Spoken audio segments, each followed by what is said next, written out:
Hello, friends. This is Dave Hurwitz, executive editor at ClassicsToday.com, and today, May 10th, 2021, a day that will live in infamy. This is the 1-year anniversary of my YouTube channel, and I'm happy to present the 1-year anniversary extravaganza. We have an entire constellation of dead artists that we'll be talking about. Leonard Bernstein, Herbert von Karajan, Georg Schulte, the recently deceased Crystal Ludwig, Enrico Caruso, Arthur Rubinstein, Sviatoslav Richter, Nathan Milstein. There, you see, we just discussed them. One of the advantages to talking about mostly dead people is that they're always available because the recordings live on, and we'll be talking about them for years and years and years and years. But right now, on this, the 1-year anniversary, I want to share a few thoughts with you, and most of all, thank all of you who have subscribed to my channel, who are in the process of telling all of your friends to subscribe to my channel, who have hired skywriting planes and put up billboards and told the universe to subscribe to my channel. I couldn't be more honored. I've come across old friends. I've made many new friends. This has been an unbelievable experience, especially during the pandemic. Last May when I got this started to, deal with the fact that we were all trapped at home, I never could have imagined, first of all, the positive response, again, for which many thanks, but beyond that, just how long this would be going on. I mean, hopefully we're in the tail end of this, but it's been just the most appalling year. Absolutely horrendous.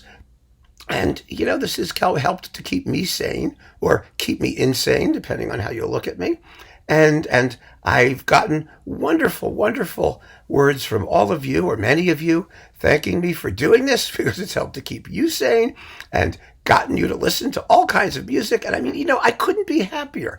That's why I do this. And I have to be honest, I despise social media.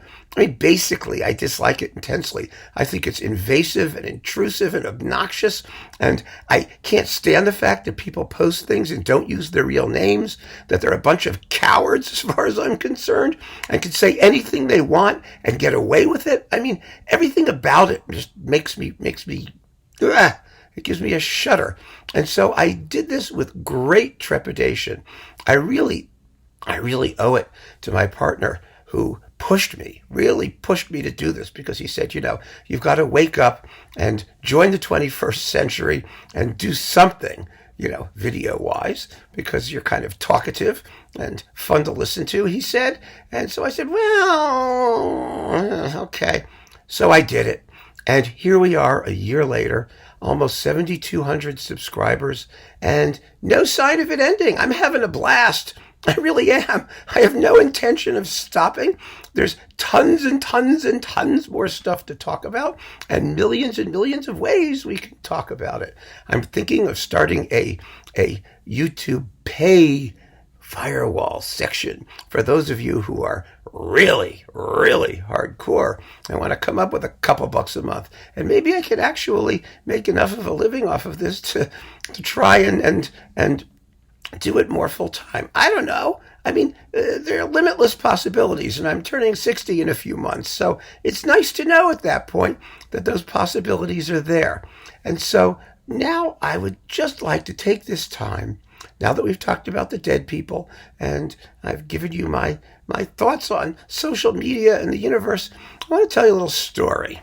This is Uncle Dave's story time, which I, like to do periodically. I want to tell you a little story about the end of normative music criticism in the United States and my work for Amazon in setting up their classical pages, which was an enormous amount of fun. This happened in 1998. Now, in 1998, the business for critics was just in the doldrums because magazines all tanked. there were practically no magazines left. I'd written for all of them. I wrote for High Fidelity. I wrote for Stereo Review. I wrote for Schwann and Opus and Fanfare. And I mean, I was still writing for Fanfare. We were all desperately, me and my colleagues, were all desperately trying to find work. Fortunately, of course, I always worked in other things, in real estate and all that. But the end of the 90s was a lousy time for that, too. I mean, it was just a bad period. And at that moment, like a beacon from beyond, Amazon arrived in 1998 and decided to start selling classical records. And one of the ways they were going to sell classical records was by commissioning original reviews of everything, of the entire classical catalog. It was nuts. They had several $100,000 to blow on it. They paid top dollar. I mean, top dollar for little capsule reviews, 125-word reviews, basically. And the hardest thing about them was formatting them because, all of these online people had very specific formatting requirements so that they could feed these reviews into their algorithmic digestion device and have it spit out from its whatever spit out part output area it had in the proper way attached to the proper review pages. And they had a way of doing it. And we had to format everything. And that was a real pain in the ass. But I said to myself, I'm going to get my share of that several $100,000. And so that summer, in 1998, I just went back and checked because I saved them. I wrote about 800 capsule reviews of 125 words each. I mean, if you think I do a lot of these, you have no idea what I can do writing in 2 months. I took my whole record collection, basically, and you've seen a lot of it, and reviewed it. 125 word reviews. It was unbelievable. And they were quite gratified that they had some sucker who would go and do this. And the wonderful thing about them, and the one thing they understood that I thought was really, really great, was that they didn't care if it was a positive review or a negative review. They understood. They understood that there's no such thing as bad publicity. That if somebody talks about something, if they say it's great, some people will agree and buy it. If they say it sucks, some people will disagree and buy it anyway. It was never going to be an issue. So they let us do what we wanted to do, and we had a great time doing it. Well, nothing lasts forever, does it? Because you've seen Amazon's classical pages now. They're a disaster. I mean, half the time you do a search under Bernstein, Beethoven, and you get a hot tub. I mean, the searches are nuts. They show you all kinds of unrelated crap household appliances and auto parts and textbooks. And I don't know. I don't know what's going on. And the prices from their silly little algorithms, they don't have stock anymore. And, you see these things that sell for $900 for an Axos disc, even one that's still in print. There's no logic to any of it. And I don't know what they're selling at this point. I assume they're probably making billions because it's COVID and no one's going out to shop. So we're all ordering online. But wow, what a ruin. And I think the road to ruin was partly begun. The seeds of ruination were planted right then that summer, because this is what happened. We did all of our reviews. We were very, very happy. They spent their budget, and that was that. It was done. It was a limited time project, and all the reviews were there, and everybody was happy. They were happily snapping up CDs that we reviewed and praised or panned. It didn't make any difference. Everyone was happy. Well, then they decided that they were going to buy the gramophone index of reviews and use those along with the reviews that they had already commissioned and paid for by us, their own professional group of critics. Well, we were totally nonplussed, not because the gramophone reviews are bad. It's not about that. It's not about that at all. It's not about your concept of reviewing. I've talked about it. You know how I feel about them.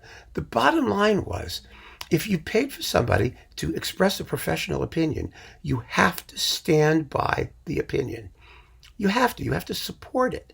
And because that's what gives you your credibility. It's what gives the review its credibility. Instead, you say, oh, well, this critic says this thing, this critic says another thing. That is the downfall of criticism, of course different critics say different things. Of course they will express those things in writing, and people can look them up and find them. But you don't publish them on the same page. You don't. That is total relativistic horror. It's not the way it works. Not to sell the product, first of all, and not to give people clear direction. Because people come to know you as a critic, right? We've talked about this too. You know what I think, you know what I like. You disagree with me, then fine. You disagree with me, but you don't publish the disagreement on the same page. Oh God, it was awful. And then they did something even worse. They let people post comments, and that was the kiss of death. Not just for the use of comments. I mean, again, it's not a question of quality. I read lots of Amazon comments. Some of the people who post comments are fabulous.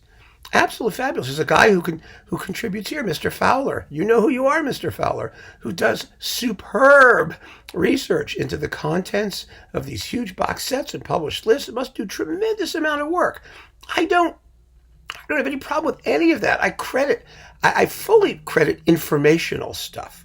What I don't like, and what, of course, 99.9% of the crap that exists in the Amazon comment sections is, oh, he says he likes it. He's an asshole because I don't like it. Or he doesn't like it. He's an asshole. I like it. That's the level of criticism. That's, frankly, a lot of the comments I get from some of you people. I do a big list of 12 recordings. I leave out one, and you send in a one-line thing. Reiner. Toscanini's the best. I delete all of those. No one cares what you think. No one cares what I think. If you want to talk about the music, about I like it because it does this, this, and this, as opposed to that performance, which does that, and that, I love it. I just love it. It's wonderful. But all of this just BSing back and forth, it just clutters everything up, and it makes a mess out of any pretense to being helpful in selling product. What you find is that people will wind up posting just to post things. They're not actually buying anything. They just want to talk. And of course, as I've pointed out before, they talk from behind the curtain of anonymity. They're wearing the aqua scarf of anonymity, which is horrible. It's absolutely horrible. People should have to stand by their statements and sign their names. And if they don't sign their names, they should not be permitted to post. And I have a real issue with that, because if I have to have the courage of my convictions and sit here before you, revealed to all the world, then God damn it, so do you. I mean, it's only fair, right? So anyway, Amazon starts posting all the comments, and they have the gramophone database, which we were very happy about because it didn't display correctly. Reviews got chopped off halfway through, and we were all there snortling and chuckling and going, hey, told ya, right? It was a mess. It was just a mess. And from that point on, of course, Amazon ceased to care about classical music, because originally, remember, Amazon sold books and then records. Books and CDs. That's what they did. But then they branched out to sell everything, the whole universe. And of course, in the entire universe of everything, classical CDs particularly, are the teeny tiniest, most negligible, unimportant, insignificant little speck. A nanospeck. It became completely unimportant. And that's what we see now. They don't care. It doesn't matter. They don't really have a classical department anymore. They had a review editor. They had a staff that handled making sure that things were displayed correctly, that things were posted properly. Now, half the time you look at the comments, the alleged reviews on Amazon product, and you don't even see a comment that relates to the product that you're looking at. I was just doing it. I was just looking at some stuff on Amazon. I forget what the title was. I don't remember what it was. But what I do remember is that looking it up, none of the comments pertained to that particular product. I mean, it was at least music. It wasn't a vacuum cleaner. That was, novel, a good thing. And it really was astonishing to watch it steadily deteriorate. but also the profession of a professional critic deteriorated along with it. Right now, I said to them, I wrote them a big long letter. When they started doing comments, I said, don't do it. If you pay to have an editorial point of view, stand by your writers. We deserve that much support because we're putting ourselves out there, and you should do it for your own, it's your own benefit. It really is. If you want people to post comments about things, moderate those comment sections. Make sure that they're not wanton, silly nonsense, which so many of them are. But of course, that takes money. You have to have people who are going to sit there and do it. And as it became bigger and bigger and bigger, the music business became less and less significant and less important to Amazon. And you can see their utter contempt for music, and classical music in particular, if you simply look at the pages as they stand right now. What a bloody mess it has become. And what a bloody mess my beloved profession has become, because exactly what I saw happening happened. There's just this morass of opinions. And I'm not going into that again now because I talked about it and what makes a good review and all that stuff. We've discussed it. But that was a little microcosm of what happened. It was a wonderful summer. I made a lot of money. I was really happy doing it. And like all good things, it must come to an end. But this, hopefully good thing, this channel, this community of music lovers is just getting started. There are many, many, many things that we're going to do. I have no idea in which direction it's going to go. We're going to go with the flow. I hope that once the pandemic is over, you'll still watch once in a while. We may all slow down just a little bit as we get back to our normal lives, and that's a good thing. It's a good thing to have the time to savor and listen to some of the things we've acquired, like the 120 disc Ormandy box, which I'm still working my way through. I mean, it's just going to be unbelievable fun.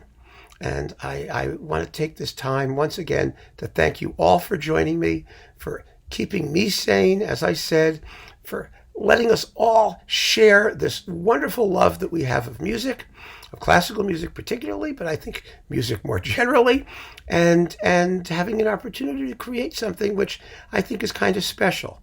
I really do, and not just because of me, but because of you. I'm always astounded at the depth of knowledge that all of us have. And, people who really care and who really have an opportunity through this medium, this weird medium of video, to share it with each other. Thank you. Thank you so much for making this possible. And please, folks, keep on listening, and let's just journey ahead together. The sky's the limit. Take care.